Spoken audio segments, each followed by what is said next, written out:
We have the yamas and niyamas. We have the asana. And the asana is preparing the body to be suitable for now the cleansing through the pranayama. And so when we do our full asana practice, we do some pranayama at the beginning, that then we end our practice with a new beginning. The Yoga Connection with Zorananda is a deep dive into the world of yoga, exploring the rich history of tradition, methodology, and practices both ancient and modern. Follow along as yoga is explored through solo episodes to guest interviews to understand its vast reach around the world.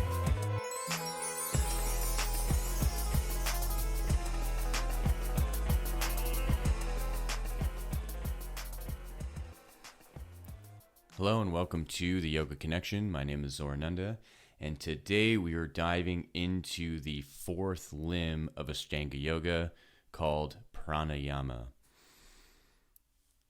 This is an interesting one to go into because we are now making a shift from the more physical and the more body-oriented topic into the more ethereal, the more conscious, the more deeper meditative. And so in the yamas and asana, it's a lot of preparation. And it's a preparation of the body, it's a preparation of the mind. And, there are elements in the yamas and niyamas like Ishvara Pranidhana, surrender to the Lord, where there are aspects of the ethereal, aspects of the spirit in there.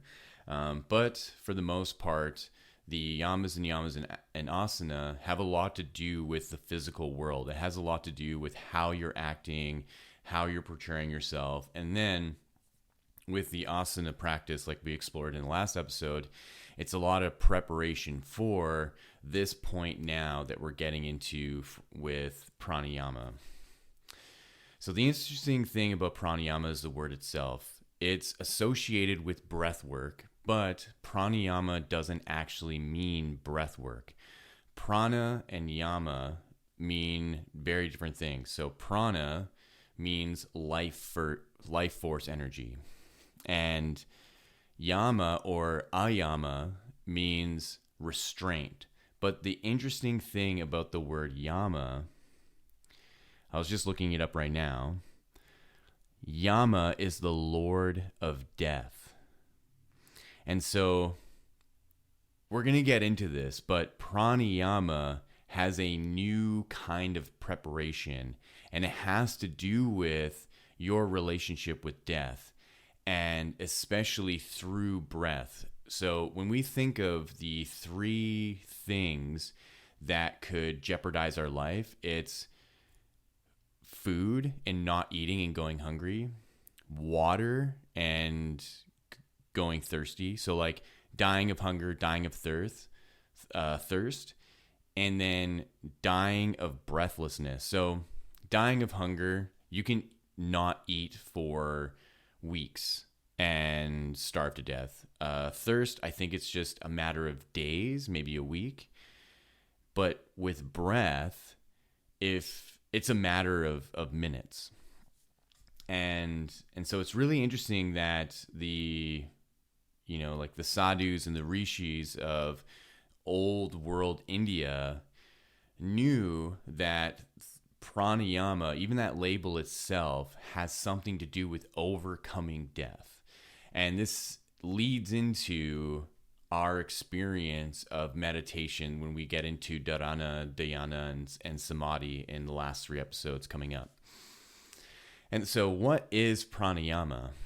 So on the surface, pranayama is breath work. It's doing things like Kapalabhati, it's doing things like Jaya Kriya, it's doing things like Bastrika, doing Chandra Bedi or Surya Bedi or Analoma Viloma.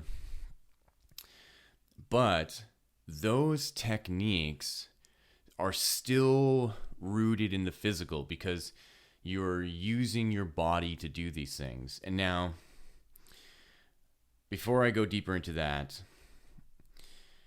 we have been preparing our body through asana. We've been preparing our mind and the way that we operate in the world through yama and niyama, and then through asana, we're preparing our body to begin to handle the next level of preparation in pranayama.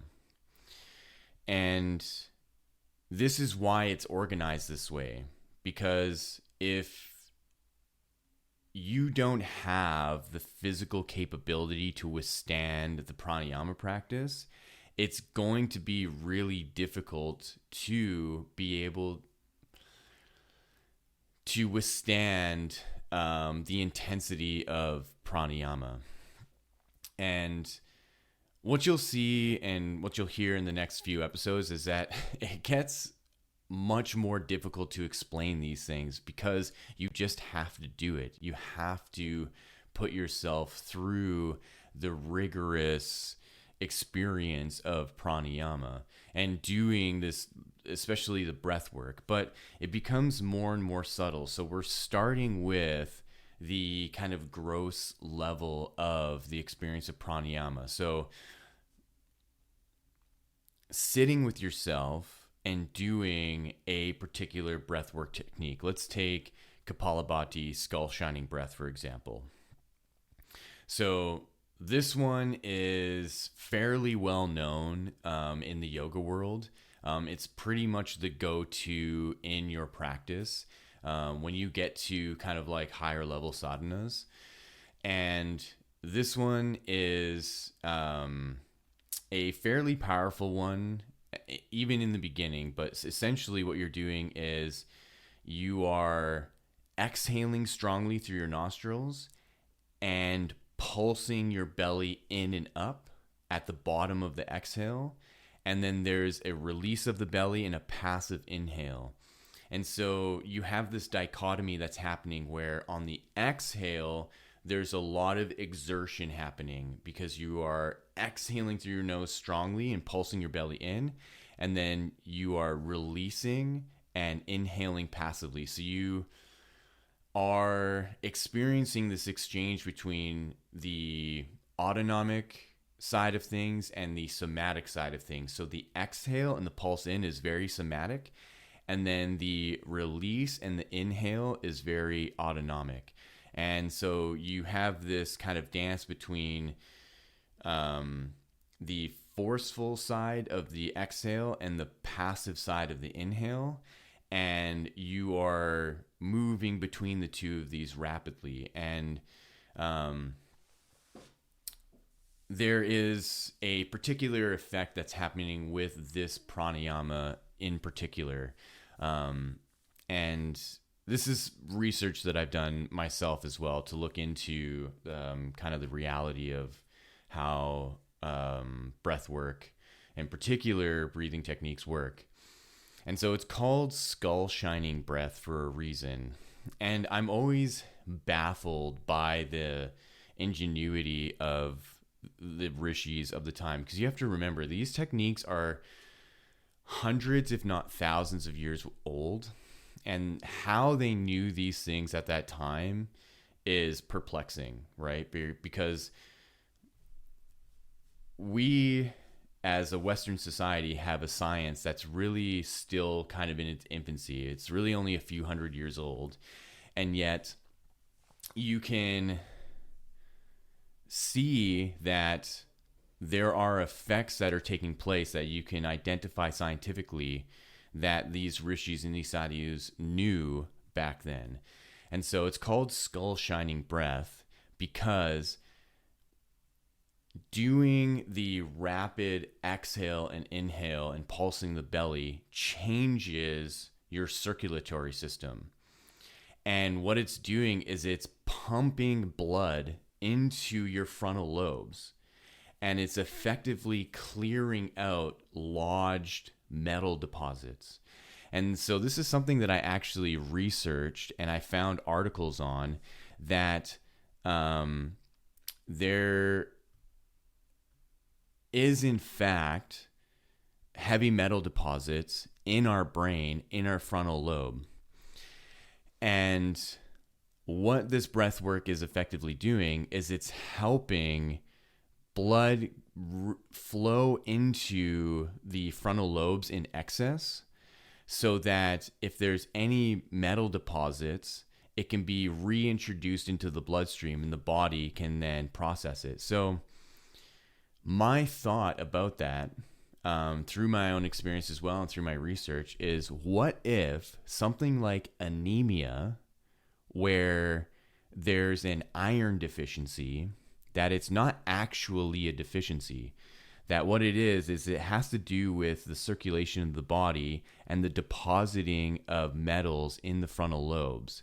And that when you do this breathing technique, you're actually going to help redeposit these metals into the body to then utilize them again. And it's a whole host of metals. It's not just iron, it's a bunch of others. And I've found articles talking about this exactly, that for whatever reason, the body will put metals in the frontal lobes and it'll just deposit it there and it doesn't know what to do with it. And I remember when I first was getting into yoga and I was first starting to do these pranayamas, that I would get very lightheaded in a yoga class from the up and down, from going from forward fold to standing. And I very clearly remember one particular class at Prana Yoga Studio where I believe it was at the 200-hour open house. I think I went to it because I did the 200-hour, and so I came to the next open house to kind of be one of the students. I was like, yeah, I did the training. It was all good. And even back then, I remember getting really lightheaded and almost passing out. And what happened subsequently is, after the years of practicing, that completely went away. And I no longer get lightheaded at all from standing up, from doing anything. And while diving into all this research, it started to make sense that this particular pranayama, and I'm going to say this boldly, can and will help with something like anemia. And that when you do it regularly and effectively, it can and will redisperse these metals throughout the body to then process them again. And that's based on, and I'm going to do my best to find these articles because this was years ago now that I found them.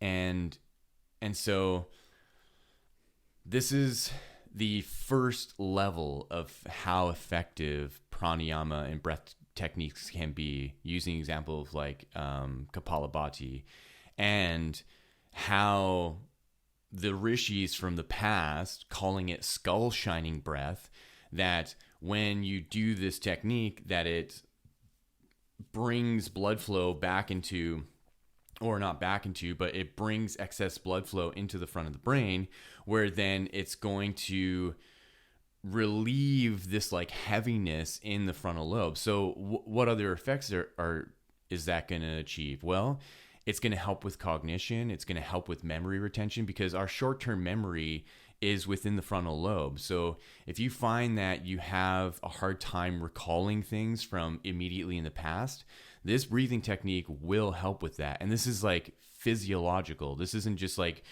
woo-woo shit. This is, you're actually doing something with your body to change physiologically and biomechanically what is happening. And so we are all taking in metals in some degree in the food that we eat, in the water that we drink, in the air that we breathe, especially in the air that we breathe.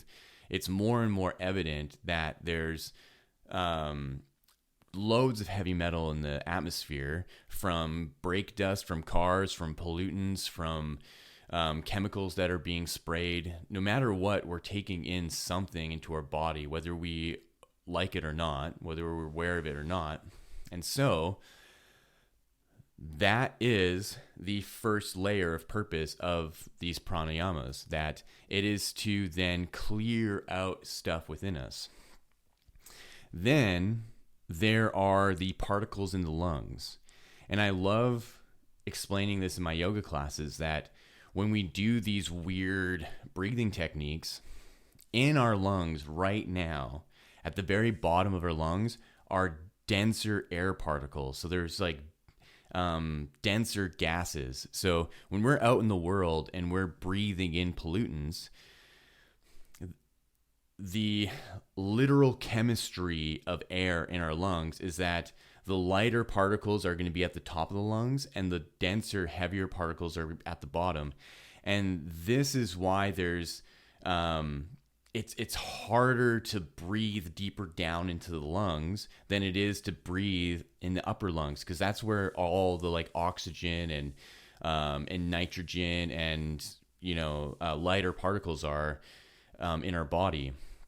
And so doing a pranayama like Bhastrika breath, where it's again similar to Kapalabhati, but it's a much stronger inhale and exhale, and it's a little bit different too. You place your hands with your fingers pointing in on your ribs, just underneath your pecs, and you inhale strongly through your nostrils, and then you exhale strongly, and you press your hands to like press your ribs in.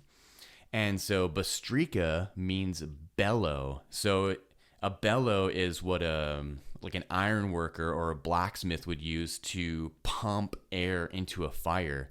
So you're literally using your hands and your ribs like a bellow to pump air in and out. And so that action is going to help actually then pump the heavier gases from the bottom of your lungs out and through your body. So then you're going to be effectively cleaning out your lungs a lot better, and you're going to improve your lung capacity as well. And again, this is all factual.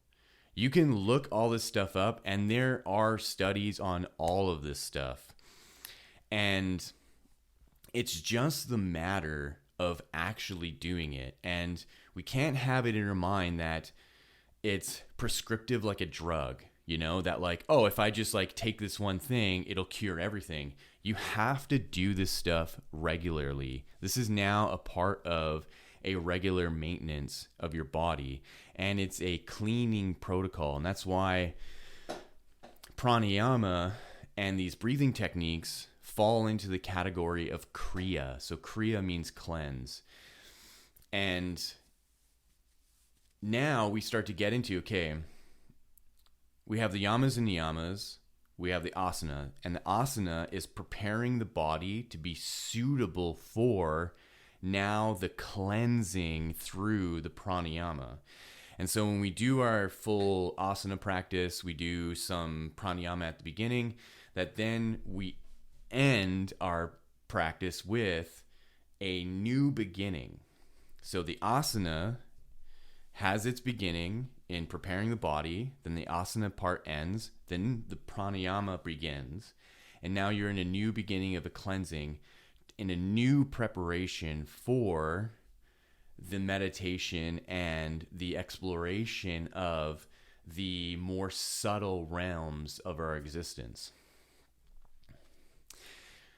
And this is what comes into then the connection to the spirit, where we are now exploring what prana is, and what life force energy is, and what pranayama is, what the restraint or the control of life force energy, where we're moving from the dense physical to the expansive consciousness. And that's the important thing, expansive consciousness.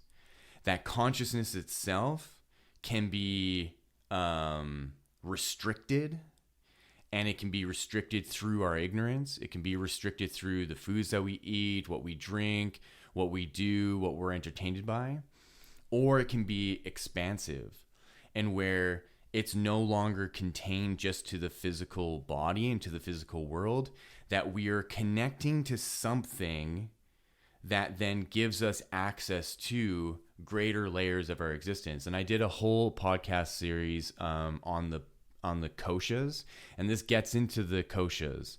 So if you look back to some of my earlier podcasts, you'll see all the different koshas. And so there's this one called Pranamaya kosha.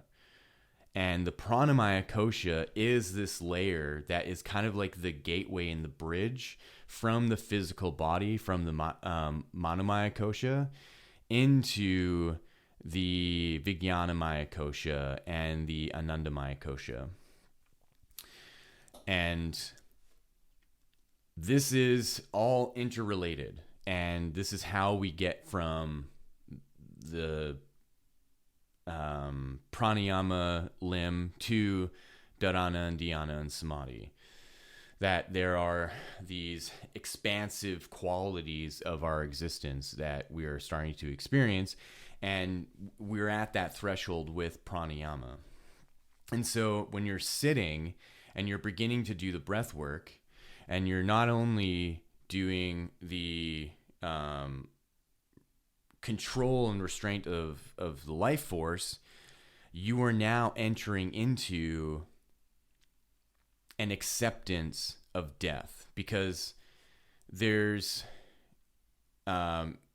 this point in the pranayama where you start to introduce new techniques. So say if you're doing Kapalabhati and you're feeling the strength of it, you're feeling the cleansing of it, you're feeling the skull shining part of it, you're feeling this like change in brainwave state, that at the end of the technique, you exhale everything out, exhale and empty the lungs completely or nearly completely, and you hold your breath. And it's at this point where you start to trigger a natural response in the body, and it has to do with carbon dioxide, it has to do with CO2, that whenever there's a CO2 buildup, your brain immediately has a mechanism that triggers the body to breathe. It goes, there is too much CO2. And what that is it's literally the brain telling you, if you keep holding your breath and CO2 keeps building up in your body, it'll poison you and kill you. But that's not true. That's actually not true. And that there is a way to bypass that mechanism, and it has to do with pratyahara, which is the next limb, which is sense withdrawal. And so I'll go into pratyahara a little bit, because it relates to pranayama here. So again, you've done your breathing technique, you've done your Kapalabhati or Bhastrika or whatever it is, and the side effects of it or the benefits of it are innate. You don't really have to think about, oh, I am doing this pranayama because I am going to clear, like, that's all innate because it's a part of the function, right? It's like, you know that working out builds muscle. So you don't have to really focus on the fact that you are going to grow muscularly. You just focus on the technique, and you just focus on, in the moment, what's happening with the technique. And in this case, with the continued utilization of the technique of Kapalabhati, round after round after round, there is a particular side effect that starts to happen that is a little more subtle. And this is where the pratyahara starts to come in, and the sense withdrawal. And so I'm going to go over this more in the next episode, but this is kind of like a precursor, that you're starting to manipulate your nervous system. You're starting to change the dynamic between your autonomic nervous system and your somatic. And I know we hear a lot about, like, oh, somatic techniques, the somatic hearing. All somatic means is conscious driven. where autonomic is unconscious and subconscious driven. It's like your heartbeat. Your heartbeat is autonomic. You're not consciously controlling your heartbeat. It's just happening. So what is somatic? Somatic is your breath. So without thinking about it, there's a part of your brain that's controlling your breath autonomically. You don't have to think about breathing, but you can then change your breath rate somatically. So you can go, okay, instead of just like breathing and not thinking about it, I can breathe for the count of 6. I can hold my breath, and then I can breathe for the count of 8. Then I can hold my breath. So that becomes somatic. And so when you're doing a breath technique like Kapalabhati, where you are somatically exhaling really strongly, inhaling passively, exhaling really strongly, inhaling really passively, and so on and so on and so on, that autonomically you start to change the way that your nervous system is reacting and responding. So you are now starting to shift the electrical impulses to be in the limbs to start to pull into towards the spine. And this is where Pratyahara sense withdrawal comes in.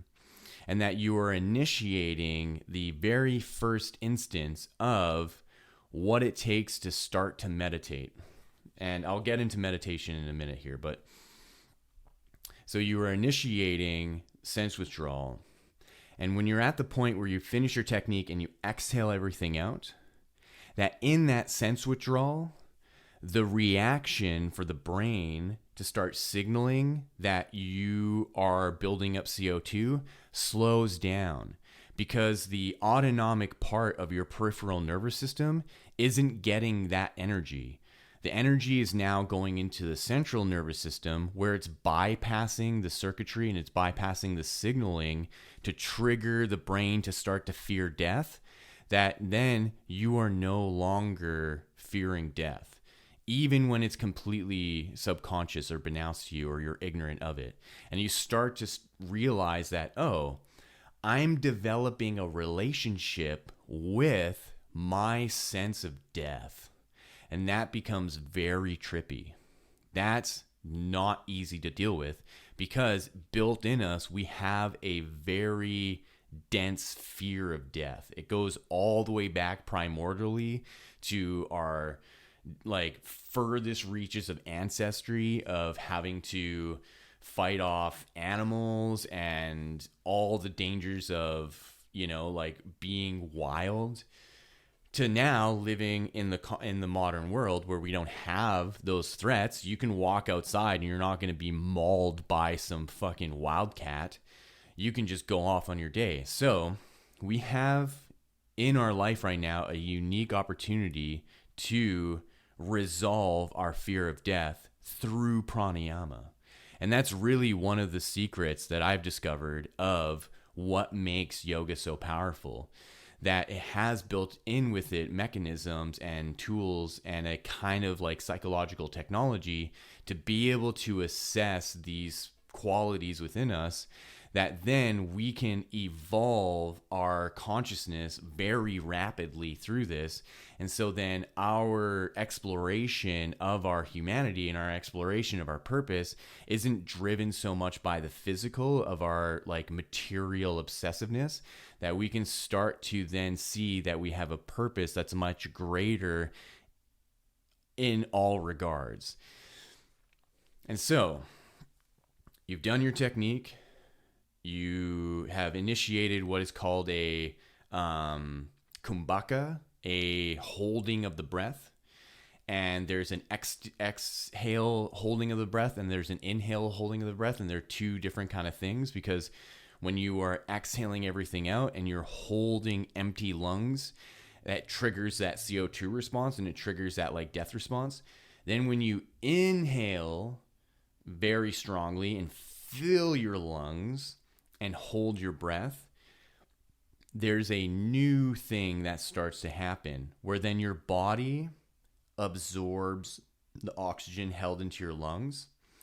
But there's a very particular realization that starts to happen, that the absorption of oxygen isn't only happening through your lungs, it's happening through your entire cellular biology.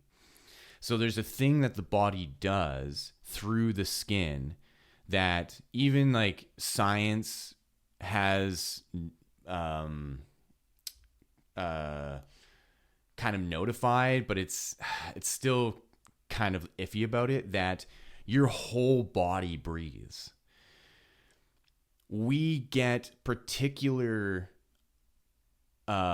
like a particular ratio of gases through our lungs that our lungs process in a particular way. So in all the air that we breathe, we're only getting about 20% oxygen through our lungs. And then we have a whole other mixture of gases like argon and nitrogen and whatever else is in the air. But our body itself is exchanging gases and oxygen through the skin and through ourselves, which makes up the, I don't want to say like the rest, because it's not like a full 80%. We're not ever getting 80% oxygen. We would completely, like, we would die. There's no way. So our whole body is regulating that percentage so that we only get what the body needs. And what the pranayama can do is it can bring awareness to the exchange of oxygen to the point where you can get your 20% of oxygen exchange without even using the lungs. So what does that mean? That means putting yourself into a state where you're kind of holding your breath and you don't actually have to breathe, and that your cells and your skin and your body is so open and you're so aware of the exchange that you are using your hypodermis itself to exchange the rest of the oxygen so that you can sit in meditation for such a prolonged period of time that you are receiving all the oxygen that you need and you don't even need to breathe. That is crazy. Like, that becomes next level. Like, how do you do that? You've been breathing all your life. What do you mean you don't need to breathe? And so now we start to enter into a new realm of existence. And this is what pushes into deeper realms of pratyahara, which I'm not going to get into yet. But I'm just wanting to get into what becomes possible by starting and utilizing a pranayama practice. And that we are entering into this new realm of being an ethereal being, that we're shifting our consciousness to not only be a physical thing, that we're starting to see that we are life, force, energy. We are prana, and it is all around us. And you start to realize that when you breathe, you are not only breathing energy, you are exchanging that prana. That is what that exchange is, that the prana is coming in and it's flowing out. It's flowing in and it's flowing out. And so on a scientific kind of biological level of looking at the skin and looking at the cellular biology and looking at the exchange, that, you know, it's like, oh yes, the oxygen is being exchanged to the body. But in that oxygen is the life force. So the oxygen itself is a carrier for life force. It's a carrier for prana. And that exchange is happening at all times because the room that you're in, everything is off-gassing. Everything. You don't see it. The lamp that's in front of you, the desk that's in front of you, the plants especially. And this is why it's so much more prolific to do this work out in nature. When you're sitting in the grass and you're surrounded by trees, you are inundated with prana through the plant life, through the air, through the sunlight. And the sunlight particularly is powerful because of the protons that are coming off. And we know this. Like, this is what's so funny, is like, we know all this stuff, but we just don't want to put it together like that. We don't want to put the fucking puzzle pieces together. The sun is emitting light and protons and gamma rays and all sorts of shit that is literally going through everything. So right now, even if you're sitting in a room And there's no sunlight, really. There are particles that are coming off the sun that are going through the walls and literally through you right now. And science knows that. But they don't want to put two and two together and to say that that invisible beam is a carrier. And that there is something in that is being exchanged for then you to have the experience that you're having. So when you're doing the pranayama, you're not only then breathing in oxygen, you're not only breathing in prana, you are literally bringing in the wavelengths and the particles from the sun inside of you. So here's the kicker.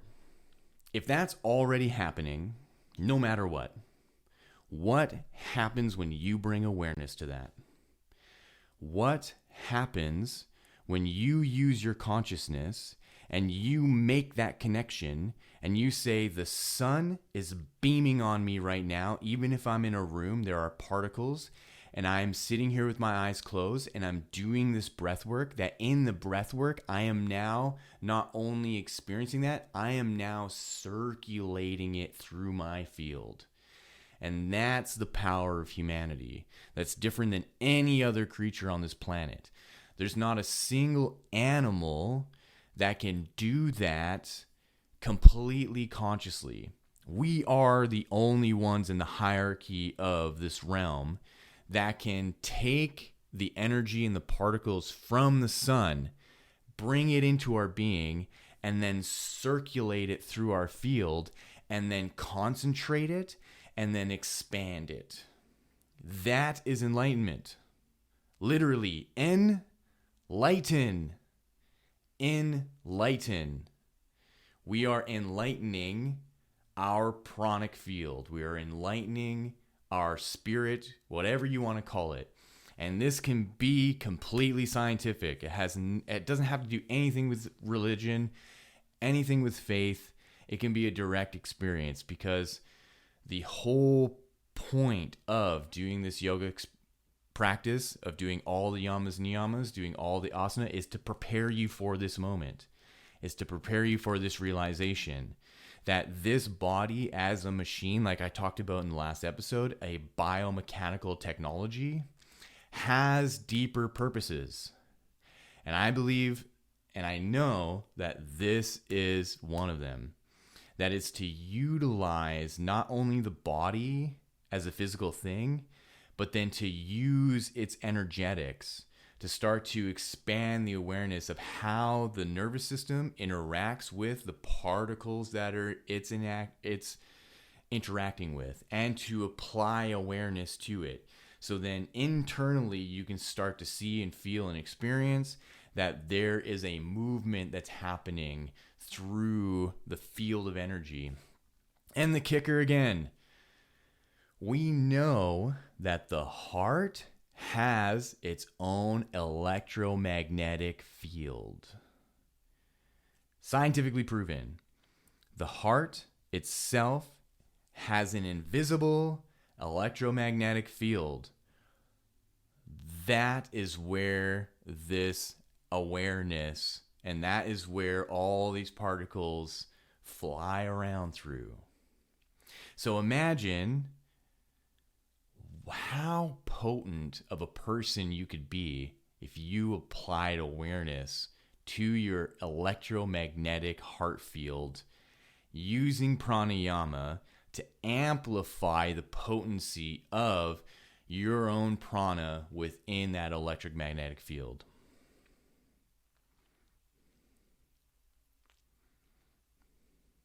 Sometimes I think that these podcast episodes should be broadcasted to 2 billion people. And then I'll look up my stats and I'm like, oh, sweet, I got 12 downloads today.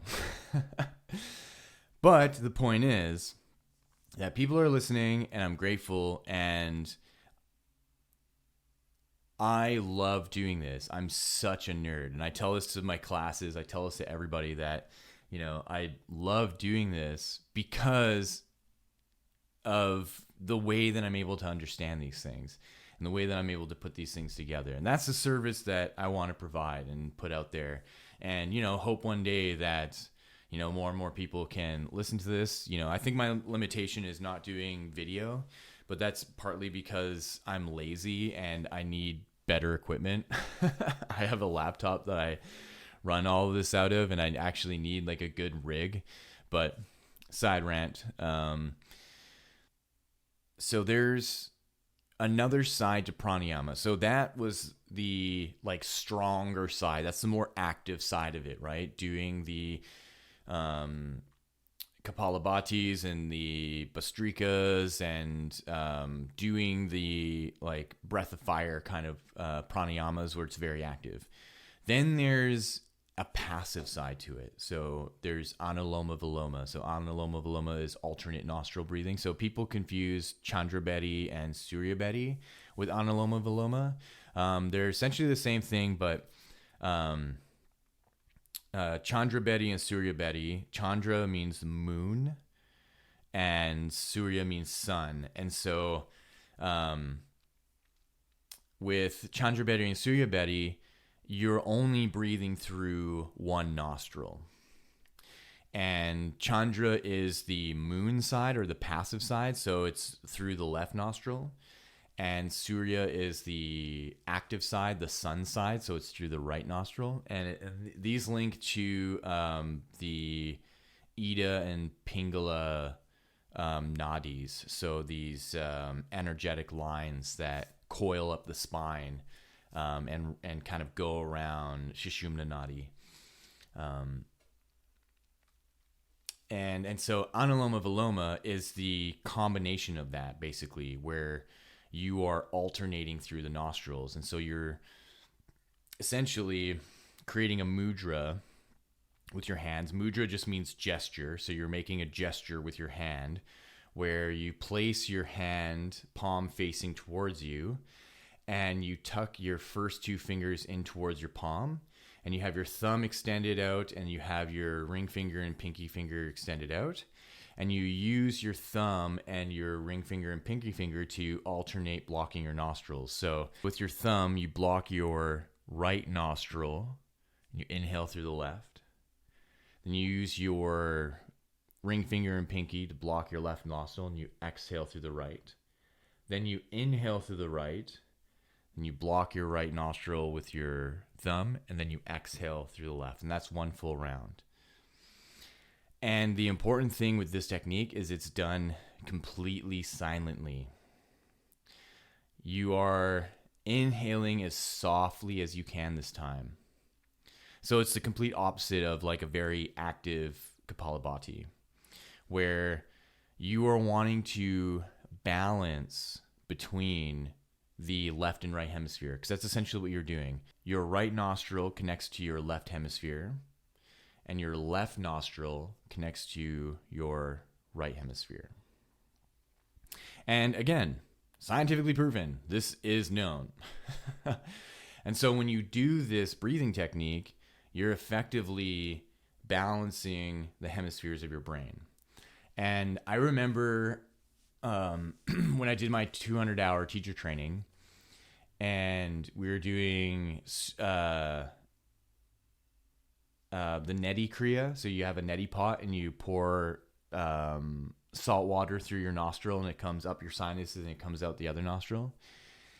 And someone innocently, because he was talking, or my teacher at the time was talking about, oh yeah, you want to clean out your nostrils, and he's talking about your body has this natural rhythm between, it's like a 90-minute rhythm where your right nostril will be open for 90 minutes, and then it'll get blocked, and then your left nostril, and this is your way, this is like a natural way, again, totally autonomically of your body regulating your brainwave states and the hemispheres of your brain.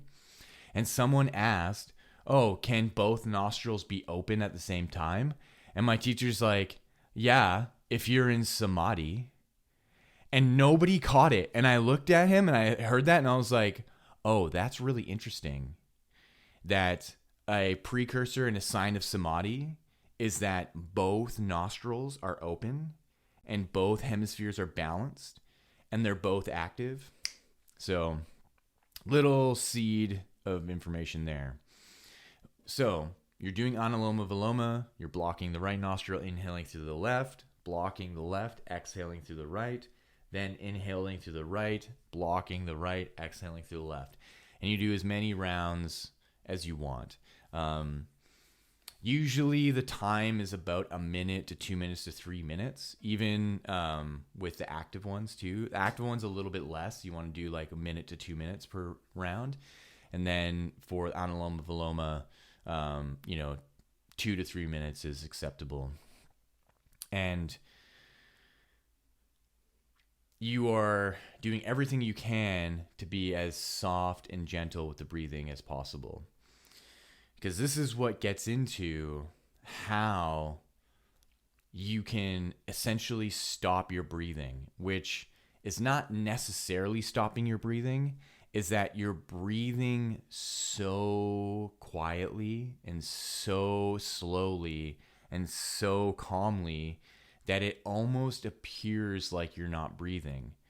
And there's this physiological shift that's happening where you're going from depending on inhaling and exhaling for your breath to the cellular exchange for the breath. And so you can slow down your breathing so much that you can't even tell the difference between your inhales and exhales. Again, a lot of this sounds crazy, but it is very possible. And there's an incredible story in the autobiography of a yogi by Yogananda, where he talks about witnessing his masters in meditation. I think it was Lahiri Mahasaya, that there's a point where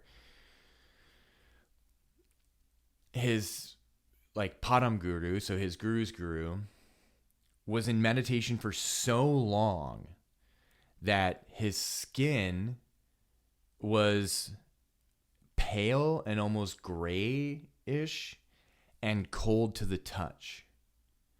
And that his heart stopped beating and he stopped breathing. And again, sounds crazy. It's like, well, then that person's dead. But again, this is a product of now pratyahara, complete sense withdrawal, that all of the energy coming from the limbs is going into the spine and up and out. And that process, again, I'm going to go deeper into the next episodes, but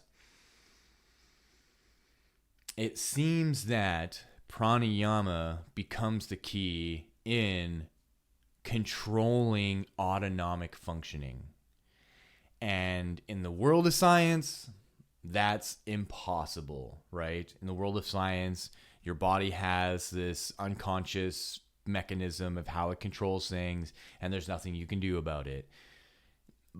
Until you start applying certain techniques to turn on these kind of hidden functions of the body. And that's what I see pranayama as, that it's going to allow you to utilize aspects of your physiology that in your day-to-day living you wouldn't be able to control because of how our brainwave states function. And that in our fluctuating state, that we are predominantly in beta state, and the only way we really go into other brainwave states is through our sleep cycles. And in those sleep cycles, they are predominantly unconscious, that we are going into delta and theta in our deep levels of sleep when we are completely unconscious. But in the yoga world and in the more advanced sadhanas, that you can access those states, and particularly a very pervasive state of gamma, that in that brainwave state, you then have kind of control over your autonomic functioning, and that essentially is enlightenment. Again, like I said, enlighten. You're enlightening your being with a new awareness of existence, right? And then that new awareness of existence, you can control your body with much more precision than in your kind of naturalized state of kind of beta brainwave existence. And the heart itself has a lot to do with this. And this goes into a lot of my work with a book that I wrote called Future Life Progression, Meeting Your Future Self. And the science of the heart, and that there's something really particular that scientists have discovered kind of recently in the 90s, that the brain itself is a product of the heart. That in kind of like uteral development, the heart is one of the first things that's developed. And in the heart, there is a grouping of neurons that begins the growth of brain cells. And those brain cells are still in your heart. So the very first brain cells are still encased in the heart. And what happens is that those brain cells start to develop and grow, and they create the channel up the throat into the cavity of the skull to, or like where the skull is going to be, to then start growing the brain. And so it's really interesting when we look at what the third eye is, that it's not just the pineal gland. The third eye is the entire complex of the medulla oblongata, the hippocampus, and the pituitary gland and the pineal gland. That whole structure is one of the first brain structures that is created. Then the rest of the brain is formed around it, from what I understand and what I've researched. And so technically, our third eye is our first eye. And then from the development of the brain comes the development of our ocular system, and is really, our eyes are our second eyes. And so to call the third eye a third eye is actually our first eye. But anyways, that grouping of cells in the heart is what facilitates I think the maintenance of the electromagnetic field and the particular like wavelength state. So if I were to make a comparison, your brain is fluctuating through all these different brainwave states, through alpha, through beta, through theta, through delta, REM, through gamma, right? It has this like dance of fluctuations, where the heart has one. That's where the sense of unity comes from. So when we live through our heart, we live through our sense of unification. We are returning back to what I called the point of origin. The point of origin where our sense of self comes from, where the brain cells develop and it starts to move up into the brain, and it's where in the brain the identity and personality and behaviors are housed. But there's a really interesting discovery that was made just recently, in the last not even 10 years, that when it comes to decision making, any decisions, that those cells in the heart fire first. So your heart knows the decision that you are going to make before the brain makes it. So before there's any kind of cognitive rationale around, that the heart goes decision and the brain goes, okay, what are we going to do with the decision? So what does this have to do with all the pranayama stuff? When you are exercising these pranayamas, you do all of the strong breathing work to build up the sense and the sensitivity to the pranic field around you. Then you go into Anuloma Viloma and you balance your hemispheres. You balance your brainwave states. That gives an opening to go into your heart, into the point of origin, and effectively initiate pratyahara, the beginning of your exploration into meditation and what meditation really is. When you go on your phone and you look up a meditation app and it tells you, listen to the soft sounds of nature, listen to the ocean and the breeze, count to 5 on the inhale, count to 5 on the exhale, clear your mind. That's not meditation. That is the first steps of pratyahara. So when you sit there and you try to quiet your mind and you're just sitting there and your mind's this whole mess of, oh, I've got to do this and I've got to do that and this person said this to me and that and, oh, what about this show that I watched and blah, blah, blah, blah, blah, blah, blah, blah, blah. That is not meditation. And here's another fucking kicker. Meditation is a word that was coined by a, 13th century French monk, a Catholic monk, coined the word meditare to contemplate the Word of God. Meditation has nothing to do with anything that we've ever been taught in the modern world of what meditation is. Sitting down quietly and going internally with yourself and escaping the world and going into a place of divinity. Not meditation. Meditation is simply the contemplation of the Word of God. And so meditation is actually more closely related to svadhyaya, self-study.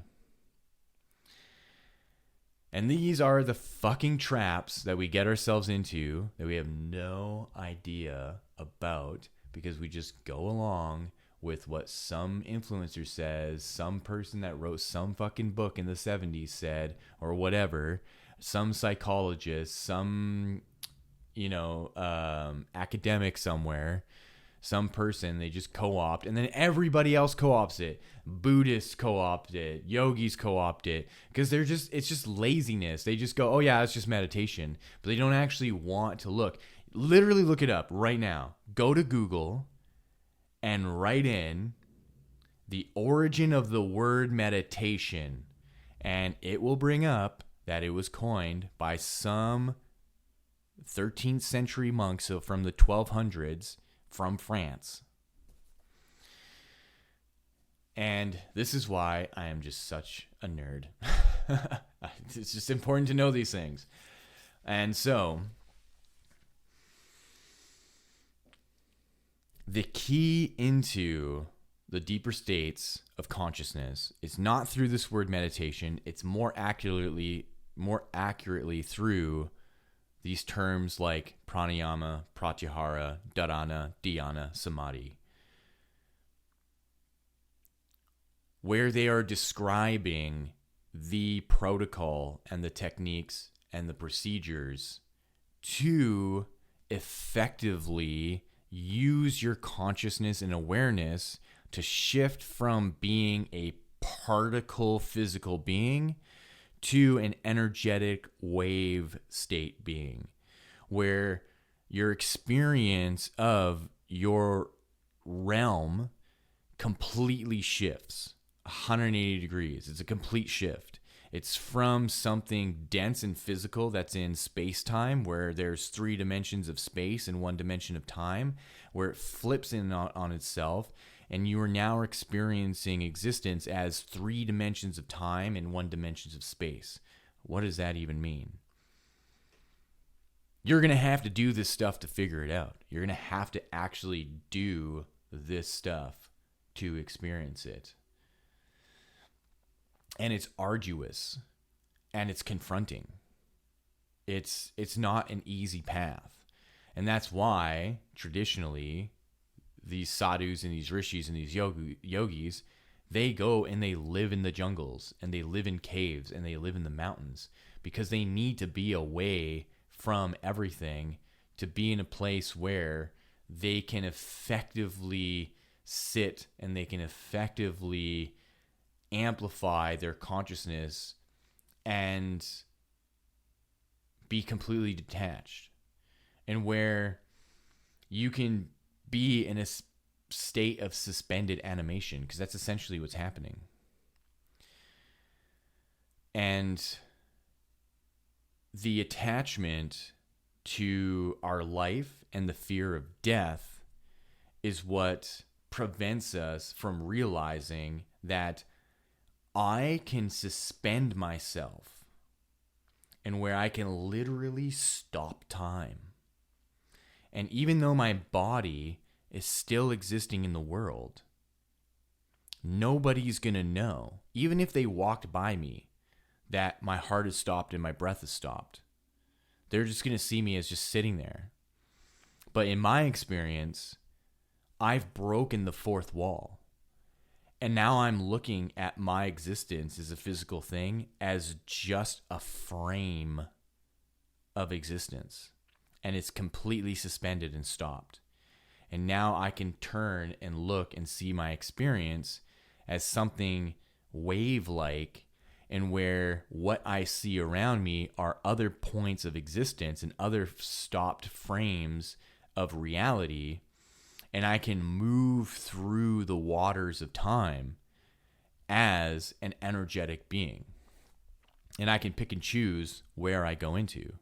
So then imagine the freedom. Imagine the freedom that now you are no longer bound to a particular body, that you can go into any frame and be any body. You can be anybody. So why do we have our strong attachments to this body? What is it about being birthed that makes such a strong connection, that we stay with this body so fervently and so strongly that when we're in it, there's this immediate disconnect from where we came from, where being in this body is so strong that we can't even imagine that we're actually living as a multitude of bodies, and that our consciousness is actively always jumping from body to body. Yet the stream of consciousness into this one is so strict that there is an amnesia that is strongly active. So the last thing I want to touch on that is going to help with linking into pratyahara is mantra and sound. And what pranayama and mantra do to accelerate the amplification of our awareness into pratyahara and into deeper states of meditation, where utilizing mantra on a multitude of levels is what starts to seed and initiate the quickening of, I want to say like meditation again. I don't like the word, but where when you sit and you are telling yourself, okay, I'm going to meditate, right? And the mind is going. All the chatter in the mind is mantra. The song that gets stuck in your head, the argument that you have with whatever random person, the list of things that you have to do, all of that is mantra. And so what mantra here is you are picking a line that is an invocation to divinity. And all mantras are, and they all function in different ways that basically lead to the same thing. And there are Maha mantras that are like the mantra that is going to cut through everything. And so a powerful one that I utilize comes from Patanjali's Yoga Sutras, which is the second sutra, Yoga Chitta Vritti Nirodha, which means unifying the fluctuations of the mind with the original state of consciousness. This one's particularly powerful because of its intention, and it's very direct. Unifying the fluctuations of the mind with the original state of consciousness. So all of the internal mantras that are just, a dance of brainwave states of thinking about this and thinking about that you are utilizing the energy of that, the very core essence of all the thoughts, all the remunerations, all of the everything that is going on, that you are streaming all of that energy into the original state of consciousness. What is the original state of consciousness? It is the point of origin in your heart. That mantra is literally describing to take all of the energy of the brain and to pull it into the heart, unifying the fluctuations of the mind with the original state of consciousness. And so when you chant, Yoga Chitta Vritti Nirodha, Yoga Chitta Vritti Nirodha, Yoga Chitta Vritti Nirodha, Yoga Chitta Vritti Nirodha, you are embedding within you the anchoring and pulling of that energy from all of that activation and fluctuations of the mind into the heart, and to feel it, to watch all of that pool into your heart. Then the layers of it is outwardly spoken, Yoga Chitta Vritti Nirodha, Yoga Chitta Vritti Nirodha, to a whisper, Yoga Chitta Vritti Nirodha, Yoga Chitta Vritti Nirodha, to mouthed, Yoga Chitta Vritti Nirodha, Yoga Chitta, to silently inwards.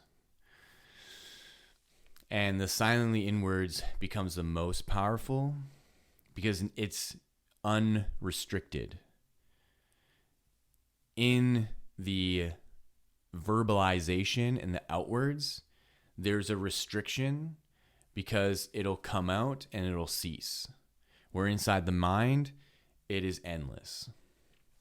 And the channeling into the heart, you then are now chanting that mantra in the point of origin, those cells, and into the space within the heart, literally in the center of the mechanism that is creating the electromagnetic pulse of energy around you. So you are embedding a mantra into the electromagnetic pulse of your heart. So now your heart itself is speaking out throughout time and space. Unify the fluctuations of the mind with the original state of consciousness. This is powerful stuff. This becomes very powerful stuff. You are turning yourself into a purposeful, magical, powerful being with this stuff. And people don't even need to know. People can look at you and think of you as just some normal person, but they feel it. And that's in my own experience. I've had people look at me and be like, there is something different about you. And then there's other people that have no idea. And so it becomes an interesting dynamic of not being responsible for making others believe what you're capable of, right? And this goes into my past episodes on the waves of yoga of avoiding cults, avoiding being cultish, avoiding being that person that's like, oh, look at my presence, look at all what I know, look at all I can do, I'm so special, you should follow me. If you're truly in a loving, graceful, powerful presence, you will have a positive effect on your environment no matter what. You don't have to have followers. You don't have to think that anybody needs to be aware of that. You're aware of it. I'm aware of it. And I'm doing that work. And I'm making a greater impact regardless of what people need to think about or even want to think about. And that's the important thing with doing this work, is that you're doing it selflessly to make a greater impact on the realm itself rather than the conviction of other people. And that's the powerful part of all this, I think. So, pranayama. Very important. If I can sum up in 3 words this entire podcast, pranayama, very important. What else? And so, the final point, the driving point of all this, the connection to prana and the connection to spirit, moving from dense physical to expansive consciousness, is an invocation of divinity. That's very much whittled down. You are invoking divinity. And this is what is going to protect you. And this is now the final piece. All of this creates a protective barrier for you. And this is why I wholeheartedly disagree with all the Christians that say, and I'm technically a Christian. I grew up with Christian values. I'm not coming at this as an atheist or something. I'm technically a Christian. I grew up with the teachings of Jesus Christ through my parents, through Serbian Orthodoxy. But the Christians, you say that yoga opens you up to demonic possession. It following this way of practicing and awareness and invoking divinity protects you from that. It literally protects you because you are going into your heart. The heart itself and the space itself is unconditional love and compassion and empathy.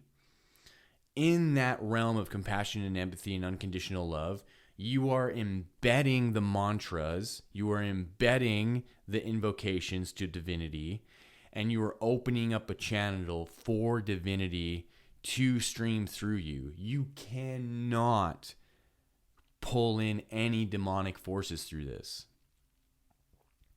Does that mean you're going to be utterly avoidant of drama? No, because you're still human. Like I was saying, We've been born into this existence. We can't really fully escape it until we actively shift ourselves into our next light form body. But that doesn't happen until all of the karmas are alleviated, right? And that's a whole other topic. Like I said, I'm such a nerd that I can just rant on this stuff forever. But I want to stick to my hour-long podcast. I'm like 16 minutes over. So I'm going to leave it at that. I hope this was helpful. I hope you learned something new. And of all things, I really hope you do these practices. What I'm going to do, because I'm a noob and I don't have any courses, I don't have apps, I don't have videos and stuff like that, and I like promoting my teacher, I'm going to put videos of the pranayamas that I talked about, because he's got, on his YouTube page, he's got all these videos. And if there's any yoga that you should do and go and experience, check out the Ashtanga Yoga online. It's very affordable, and my teacher has, like thousands of classes that you can do, and it's great yoga. It's the yoga that I practice and that I teach.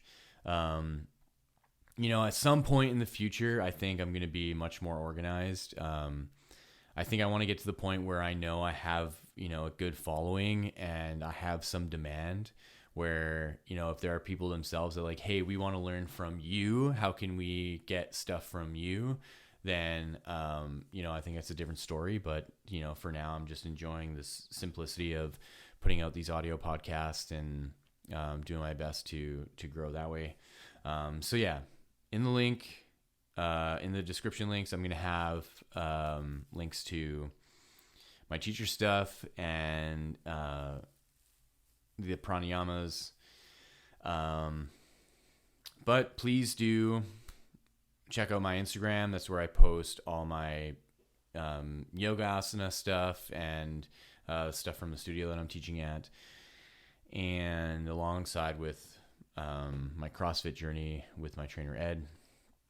And check out my music. My website right now just has my music on there. But again, I'm operating from a point where I'm trying to do things and offer things for free to people, even though, I'm investing in things here and there, whatever.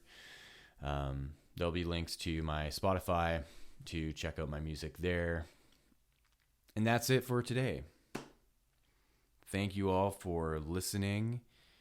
Feel free to message me. You can email me on my website. You can message me on Instagram. Ask me anything. Ask me questions. Start the conversation. And I know that there's people listening, and I know you're interested in this stuff. So feel free to drop me any questions wherever, if it's on my email, my website, or on my Instagram. So that's zorananda.com or Yogi Zorananda on Instagram. So again, thank you for listening. Have a wonderful rest of your day. Enjoy.